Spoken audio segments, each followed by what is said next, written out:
Hi, hello, my sweet friends on the internet. I know, I'm sorry, I just kind of ghosted you. I just vanished there without any explanation. But really, I don't have any good explanation other than life got busy and I got busy doing other things, and I was not inspired or motivated to do this whole YouTube thing. But I should say I have missed it. I have missed this. I miss talking to a camera or through a camera to my internet friends essentially. So it's been a while since I've done this and I'm feeling very awkward. So I don't know. Okay, first of all, different background because I am downstairs. So we live in like this duplex house wherein it's like first floor and second floor. My room is in the second floor. That's where you usually see me. And it's summer. It's very hot here, and upstairs it's even hotter than it is here. So I just cannot survive there during the daytime. So I just kind of camp here in the ground floor. Sorry, first floor. This is first floor. Anyway, and also that's why I have my fan on, and that's the background music that you're hearing. Anyway, so I might be moving soon. Mostly I will be moving soon. What do you mean I might be? So I thought, I want to make one last video in this house where it all began. So it's kind of I got a notification, I believe. What if it's important? It can wait. What was I saying? Yes, because I want to make one last video in this house because it's sentimental, because this is where it all began, where I started this channel and all of that. I'm just gonna be talking about all the books that I've read so far this year, since 2024 started. Gosh, this is so awkward. I'm feeling so awkward. I feel so weird. Anyway, so okay, I started off this year with a 24-hour readathon. So the first week of January I did 24-hour readathon, and the second week of January I did the winter readathon. So I started off the year with a bang, with two readathons back to back. And during the first, that is the 24-hour readathon, I read When the Crows Away. I'll insert a picture here or here somewhere. This is the second book of the Even Fall Witches series by Orally Wallace. It's this cozy, witchy murder mystery. I read the first book last year and I gave it 5 stars. It was everything. It was wonderful. I think I talked about it in my best books of last year video.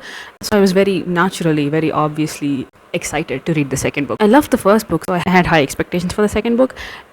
I did give it 4.5 stars. I did thoroughly enjoy it. This is also a cozy, witchy murder mystery, and I did talk about the plot and how I liked it and all of that in the 24-hour readathon video. So I'm not gonna dwell on it for very long. I gave it 4.5 stars. It was great, not as much as the first book, but still wonderful, cozy vibes, and I had so much fun with it.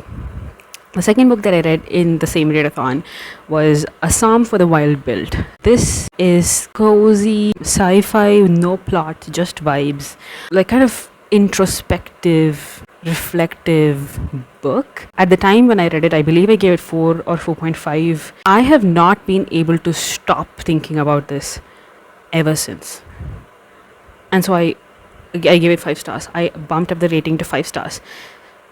It's just the world, the characters, the sibling decks, and Moss Cap. I did talk about this book as well as the series, which I also finished reading in this readathon, that is called A Prayer for the Crown Shy. If I'm looking down, it's because I'm looking down at my story graph. So I'm going to talk about these two books as one, because I read it in the same readathon, and they're each like 150 to 200 pages, so they kind of clump together as one book in my head. Oh my god, the world and the characters and the conversations that they have, it just kind of, it holds a place in my heart. It's just, I'm just never going to forget it. I liked it so much that I basically forced my brother into reading it, and he liked it as well. That is very high praise. So maybe you should pick it up, because maybe it's just wonderful and you should just pick it up.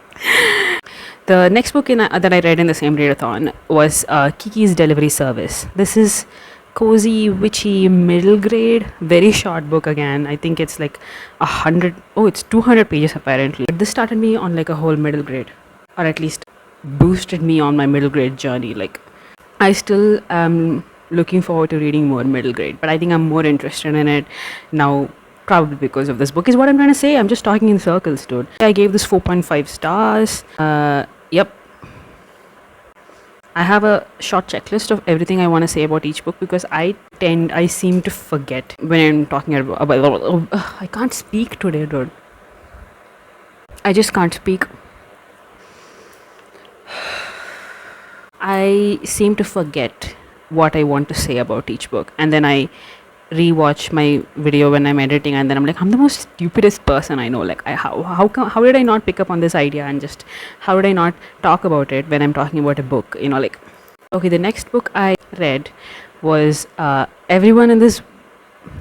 I was about to say world, but everyone in this room will someday be dead by Emily Austen. This is a very sad book. Our main character is depressed. I do remember feeling very down reading this book because you're in the main character's head and she's very much depressed. I did connect with the main character. She does some wacky stuff, and so I did not enjoy, but I'm glad I read it. I would talk about it favorably. I gave this book 4.75. I often just rate a book and then I go back and kind of just vibe it out and kind of change it. I'm like, oh, this feels more like a 4.5 than a 4.75. You know what I mean? Like, I just do that all the time. I don't know. It's our main character is, I believe, constantly either fantasizing or thinking about being dead or dying. So, yeah, it's quite a heavy book. I don't remember very much, but I do remember that she had very unsupportive family. I really kind of connected with our main character and her brother, like their relationship. I have a brother, so I don't know how much she cares for him and how much he cares for her, and how they kind of help each other through their dark times. And yeah, that was, I don't know, that really made me very emotional, and I sobbed when I was reading this book at a point. Yeah. Anyway, moving on. Anyway, the next book I read is a short story, and that is And Every Morning the Way Home Gets Longer and Longer by Frederick Bachman. I have read another of Frederick Bachman's books. I have read My Grandmother Asked Me to Tell You She's Sorry. I listened to it on audiobook last year, and oh my god, that was such a wonderful book. Oh my god, it made my inner child so happy. That was wonderful. So I had like very high expectations from this book because I've seen so many people read it and cry, bawl their eyes out. And if you know anything about me, I cry very easily, and I didn't even cry. I think I just teared up when I was reading this book. I don't know, somehow I didn't connect to the characters. Somehow I just didn't feel anything. Maybe I just went because I went into this after I read Everyone in This Room will someday be dead, and all of my emotional quota was just spent on that book, and I have nothing left, no tears left to cry when I came to this book. I don't know if it was me or the book or the fact that it was like very short. I gave it like 3.5 stars. Moving on to the next readathon that I immediately jumped into was the Winter Wind readathon. I started it off with the Witch Boy trilogy. This is a graphic novel trilogy, The Witch Boy, The Hidden Witch, and The Midwinter Witch by Molly Knox Ostertag. This was like cozy, emotional, witchy, about fitting in and following what following your heart, following your dreams, what you want, and fitting into society and societal expectations and all of that. It was very sweet. I gave like the series a cumulative 4.75. The art style is so beautiful. I loved it. Ugh. The next book that I read was in the same Winter Wind readathon. I read Cackle by Rachel Harrison. This is, where do I even start? I ranted about it in my other video, Winter Wind readathon video. But overall, let's just say I had high expectations, not because of the premise, but because of the first part of the book. It was so good. It just was so good. And what happened? Like, there are mosquitoes eating me alive. I am very mosquito prone, like mosquito bite prone. Literally, there'll be 10 people, and the mosquitoes will bite nobody other than me. Why do they like my blood? Am I Better than everyone? Anyway, Cackle by Rachel Harrison. I gave it 3 stars because it was a disappointment. This is supposed to be mild horror, witchy, small town, not coming of age, what do you call it? Like self discovery almost. I believe the main character is kind of in her late 20s or 30s. Small town vibes was actually fun. There were things that I did not like about it that I ranted about in that other book, so I'm not gonna repeat myself too much. The next book that I read in the same readathon was A Castle in the Clouds by Kirsten Gier. I believe this is a German author. This is a young adult mystery, a bit of romance set in the Swiss Alps. I did enjoy it. I thought the mystery was very well done. The first half of it was, say, a little not boring, a little like dull, like nothing happened. Nothing really happened. I didn't particularly care for the romance. I did like the love triangle, but I would rather she ended up with the other guy that she did not end up with in the book. Anyway, I gave that 4 stars. It was a solid book, lots of fun. With that, I ended the Winter Ween readathon, and then I had this idea, wonderful idea that did not work out. Spoiler alert. That I was like, by this time it was like mid-Jan, end of Jan, I can't really remember. I was like, I have a good month-ish until Valentine's Day. So I want to read a couple of like contemporary romance books. Then, closer to Valentine's Day, I can make a video saying, oh, these are all the romance books that I read, and these are all the ones that I recommend. These are all the ones that were not very nice. So I had a long list of romance books to read. And I started with The Kiss Quotient by Helen Huang. And the first 50%, completely on board. I was like, am I converted into a romance girly? I was so happy. Just Stella and, what is his name? Justin? Michael. Stella and Michael just, it was everything. And the second half was just like I think it just prolonged a little bit too much. See, it is 336 pages. I have this hypothesis that any contemporary romance book should not be more than 280 pages. Maximum 300 pages. Anything more than that is kind of a drag. So this was 36 pages too long, is what I feel like. It just kind of dragged on, and I lost interest, and I was very bored. And Stella as a main character as well, I liked very much. I believe she has Asperger's, and I really like her. I do really like what's his name, Michael, as well. I really like when contemporary romance books have alternating POV, so you're not just in the woman's head. Because a lot of the time I feel like I am not fully convinced that the guy likes her. What does it say about me? I don't know. I'm not fully convinced that he likes her. Even when they're declaring their love and that they would die for each other and whatnot, I'm still kind of not really sold on it. But when you get to see what's going on in both of their heads is when I'm kind of convinced of the romance. That's what I liked about this. It does have alternating POVs. Okay, I didn't even tell you the premise, dude. In my classic fashion, I just kind of got carried away. Anyway, so we're following Stella, like I said, who has Asperger's, and she is a very high achieving, very successful woman. She's rich. She has everything going on for her. She doesn't have a love life, but she's not bothered by it. But her mother kind of almost forces her. And there are things that happen in her workplace that also kind of, she's like, maybe, maybe I should learn how to date. Maybe I should learn how to have sex. And so she hires an escort, Michael. Why do I keep calling him Justin? I don't even think I've read a book with a Justin.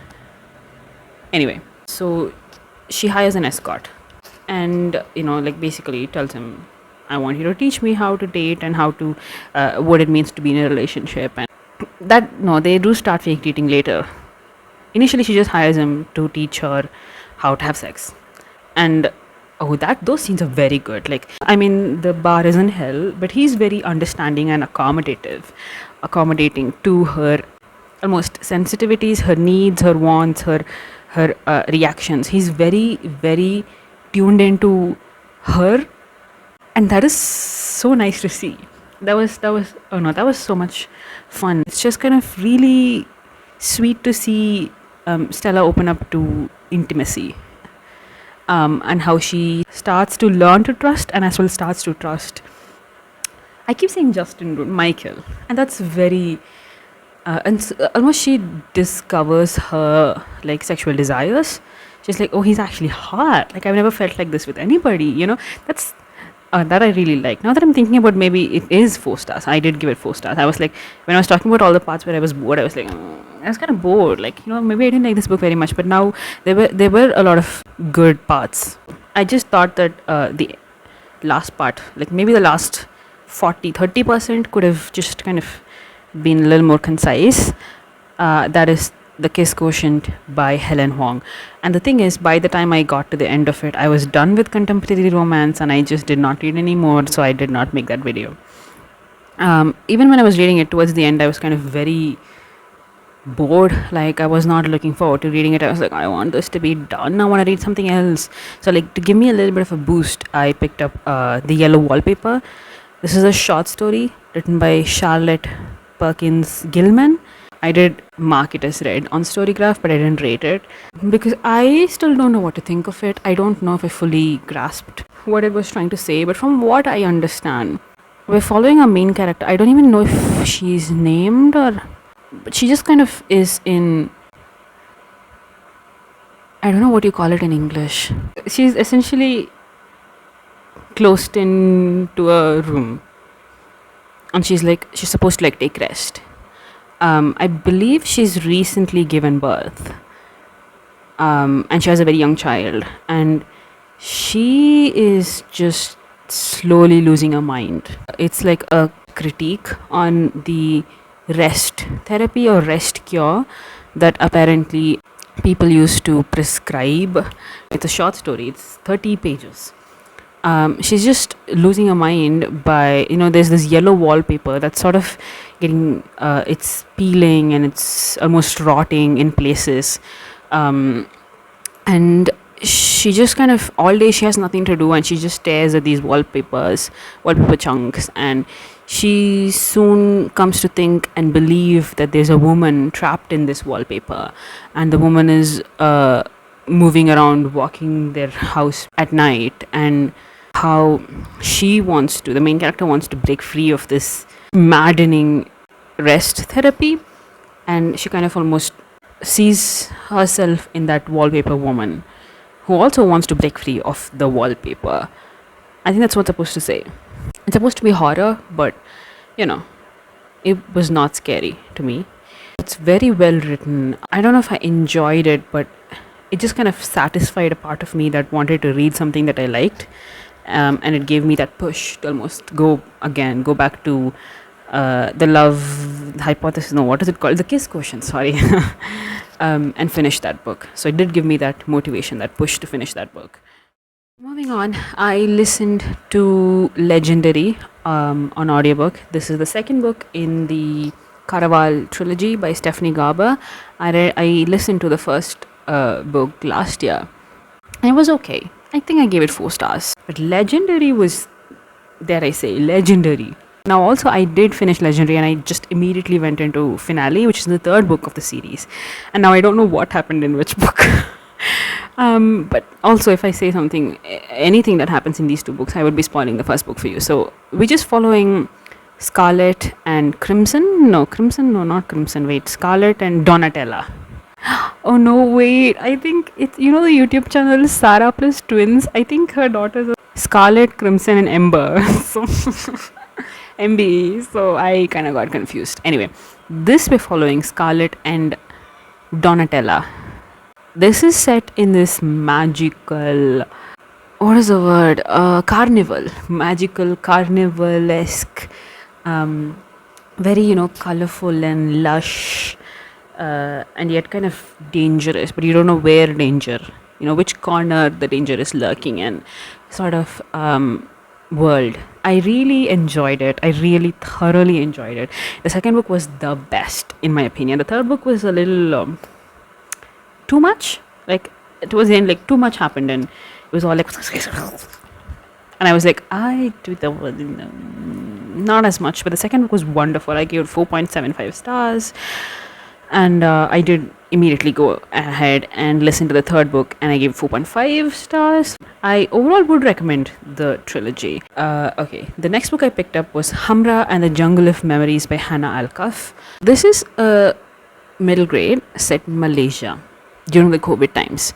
Our main character is Hamra. She is, I believe, 11 or 12 years old, and her mother is a nurse, and her father is also some sort of an essential worker. So they're both away.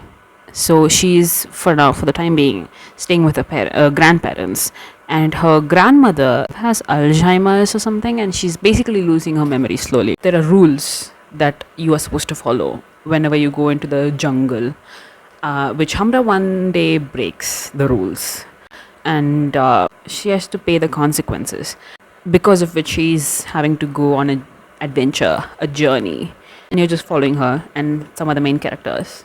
There's a talking tiger. I really liked Hamra and her relationship with the tiger. Like, they kind of formed this friendship. It was really sweet. I like the adventure aspect of it. I really enjoyed Hamra and the Jungle of Memories because, it's like a Disney movie. Oh, there's a problem. Now let's go on an adventure to solve this problem. That's what I really liked about it. I really like the main characters. I don't know much about Malaysia, but there are so many, especially food references to Malaysian cuisine, and that was a really nice touch. That was really fun. And one more book I read in February was Earthlings. I listened to this on audiobook. I did read Sayaka Murata's other book. Last year I read Convenience Store Woman, and that was 5 stars. So I was very excited to pick up this book. It's like surreal-esque. I don't know how to explain it, but anyway, we're following our main character, Natsuki, and her cousin Yu. They meet every year when they go to their grandparents' house in the Akishina Mountains, because I remember the first line is deep in the mountains of Akishina. I listened to it on audiobook, so I remember that. Natsuki and Yu sort of feel like outsiders within their family, as well as outside, in the larger world. They feel like they're outsiders. They're like almost like they're aliens. They're not one of these earthlings. We follow Natsuki majorly until she reunites with Yu. There's something that happens, and they kind of get separated, and until they meet later in their life. By the time Natsuki is married, and so there are 3 main characters. So Natsuki, her wife, her husband, and Yu. Yu is her cousin. Natsuki has a lot of childhood trauma. She goes through like sexual assault and abuse and all of that, and so obviously trigger warnings for that. Carries forward this feeling of like she's an outsider. She's not one of these earthlings.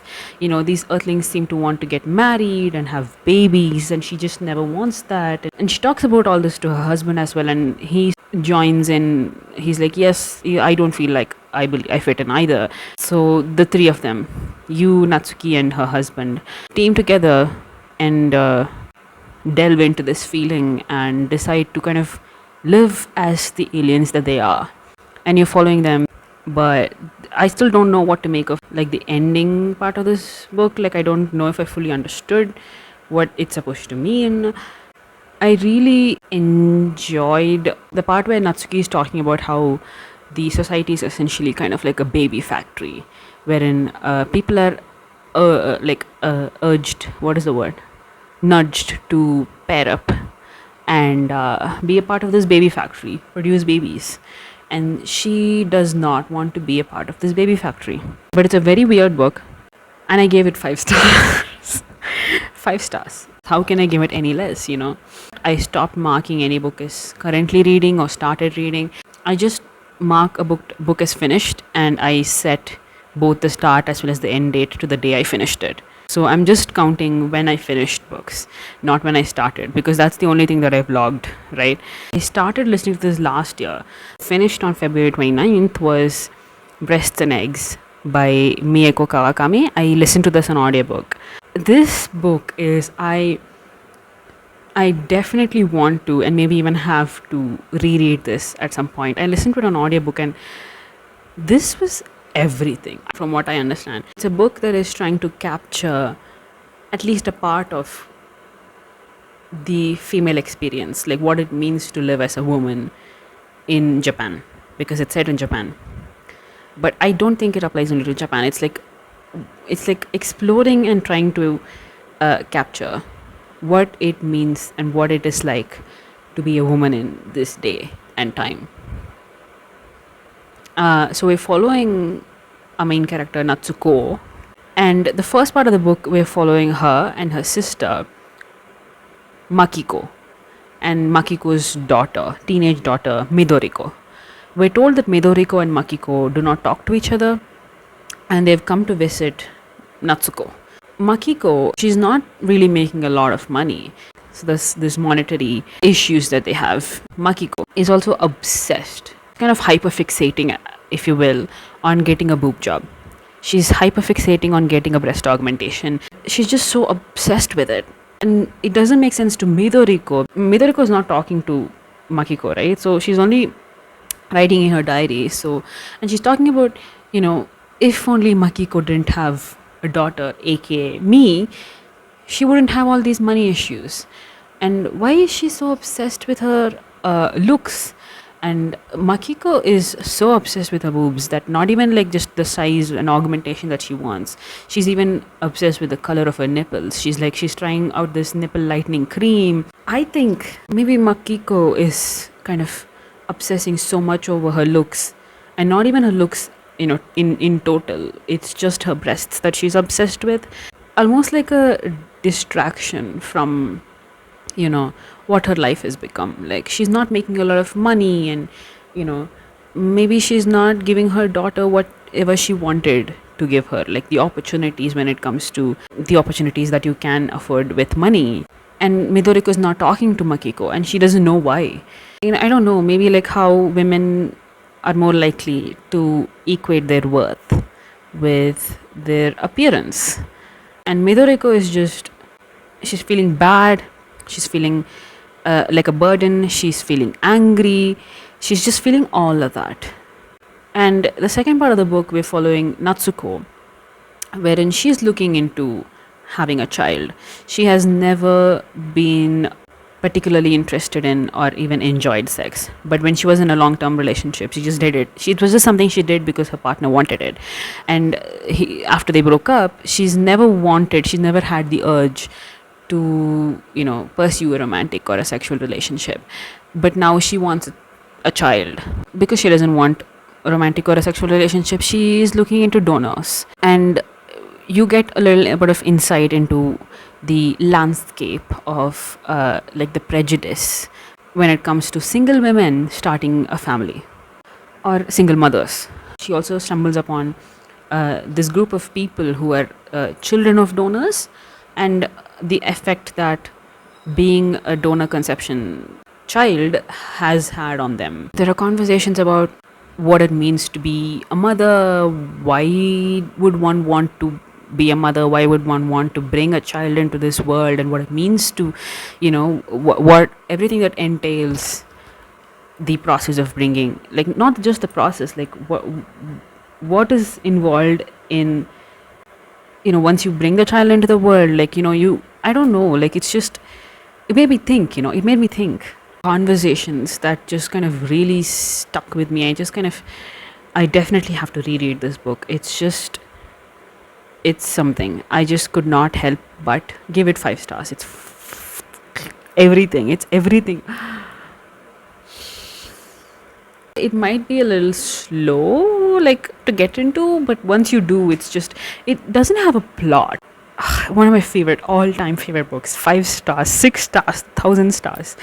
Anyway, moving on. Here in March, I finished listening to Erotic Stories for Punjabi Widows by Balli Kaur Jaswal. We're following our main character, Nikki. Yes, Nikki. Her sister is kind of like the golden child, wherein her Punjabi parents, whatever they want, she fulfills all of that, her sister. Whereas Nikki just wants to live on her own terms. She just wants to do her own thing. So she comes to a situation where she's teaching these widows in this Punjabi society. She's supposed to teach them English, and it somehow happens that she ends up helping them with. They come up with erotic stories, they write it, and she kind of guides them and corrects them, and they form this almost tight-knit almost found family. There's a mystery going on. That's one thing. And there's also this aspect that these women are elderly Punjabi widows. They're writing erotic stories and circulating amongst themselves. It's scandalous. And there are this group of men who are trying to keep everybody in check. Any book with elderly people is very sweet because, they have no filter. They have no filter. They just, at this point, they're like, they've seen so much in life. They're just going to say what they see it as. It's heartwarming. Yep. That's what I would say. I gave it 4.25 stars. It was fun. The next book I finished on March 23rd was Encounters of a Fat Bride by Sama Visaria. It's written in such a format that you can just flow through it. There's it's very easy to read, very fast paced. We're following Madhu. She is a fat person in her 20s. Her parents force her to get into the marriage market essentially. So being a fat person, she just meets with rejection left, right and center, and suddenly there's this one rishta, one possible connection, one boy that does not say no to her, and so she has her hopes up. She's like, well, but then she also has this thought, like, do I have that bad of a self-esteem that I am okay with meeting up with anybody just because they didn't reject me? What I liked about it is that I have not read a lot of books with fat main characters, but I have read a couple, and what happens in them is, for the main character to get the guy, they lose weight. Not for that, but like they eventually lose weight and then get the guy. But that doesn't happen in this. She stays herself and she still gets the guy, so that's good, right? That's good. Like, you don't have this. I don't want any more signaling that you have to lose weight to do something, anything, be it. And I do think Madhu has a good self-esteem, because there's a point where there's this dowry issue that's happening and she almost gets angry, which is righteous anger, because she's is that the right word? Righteous anger? Wait. Justifiable? I guess it is righteous anger. Because she's like, she's angry at her father. She's like, are you accepting to give this much, as a dowry? It's almost like you're compensating for the fact that they're putting up with, if you will, a fat bride. They're like, well, they're putting up with the fat bride, so I must compensate them with this car and whatnot as a dowry, which is what the boy's family do, and which is what, almost subconsciously her father is accepting to. But she does get angry at that, which goes to show that she does have self-respect. She does have self-esteem. I feel like it's just constantly, at least in movies, portrayed that fat women have no self-respect and no self-esteem, and they would put up with breadcrumbs because they don't think they deserve more. They don't think they can get more. They would just kind of put up with anything. But that is not what happens in this book, which I kind of liked. What I absolutely hated with all my heart was how judgmental Madhu and how crazy lunatic she was when it comes to like the shortcomings, for the lack of a better word, of the boy. I forget his name. He has anxiety, like essentially social anxiety, and he has a hard time talking to women. Is that a spoiler? I don't think so. Like, it's kind of obvious from the moment the character is introduced. It was so obvious to me that he just is anxious, but she does not pick up on it. She just thinks he's cold and aloof, which I understand. Okay, maybe I guess you can think that. So one day she sees him. You know what, I don't care if this is a spoiler. If you want to read this book, just skip this. I would not discourage you from reading it, but I would also not encourage you to read it. But I just have to talk about this. Okay, I just have to tell you this. So maybe I'll put timestamps. She just happens to find him one day, and he's coming out of a therapist's office. And she signs up to the same therapist and nags this therapist. Nags him to give her information about his other client, aka her ex-fiancé. What kind of behavior is that, Madhu? Imagine I go to a therapist's office, I sign up for their therapy, and all I do is nag them to give me information about my ex fiance, who's also their client. And he does.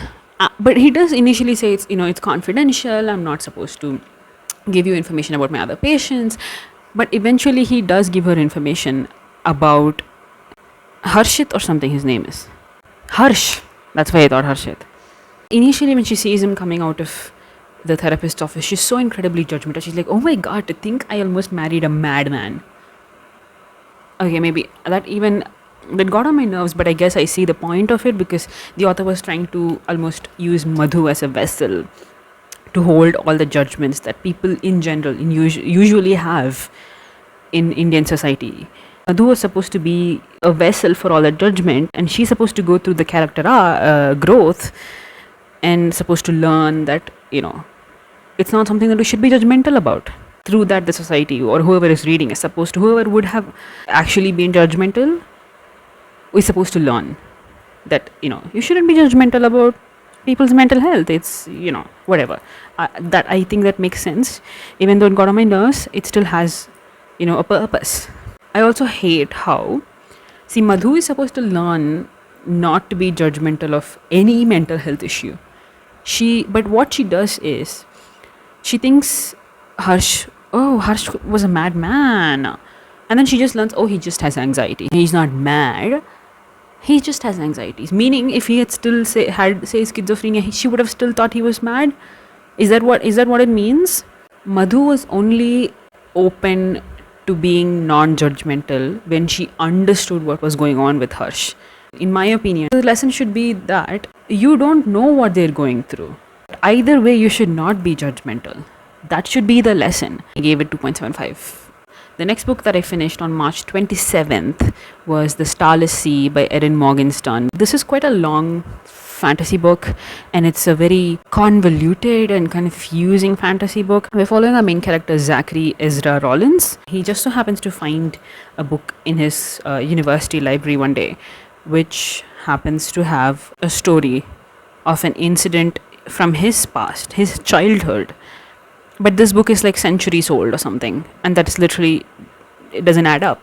So he follows whatever that is and ends up in this underground library, the Starless Sea. And there are libraries and secret societies, and there are so many like whimsical, almost fairy tale-esque stories, which I absolutely loved reading. I don't think I still know what was going on, but I think I'm fine with that. I just really liked the writing, the stories within stories. I just liked the adventure aspect of it, even if the adventure didn't make sense or even the end didn't make sense.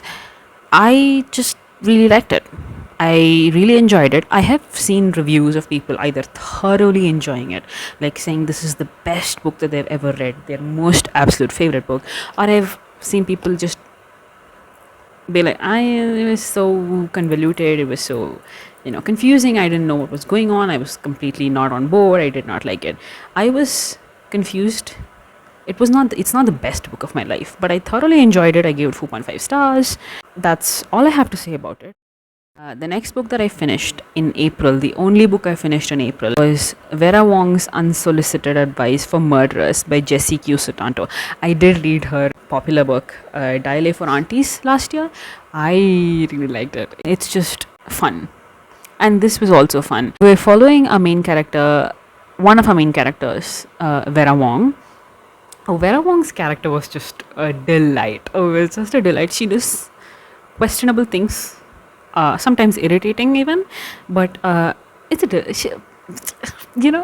she has this tea house that is almost at its end, at the tail end of its life. And there's one day she just wakes up and there's a dead body in her tea room, and so she's like, the police are not doing anything.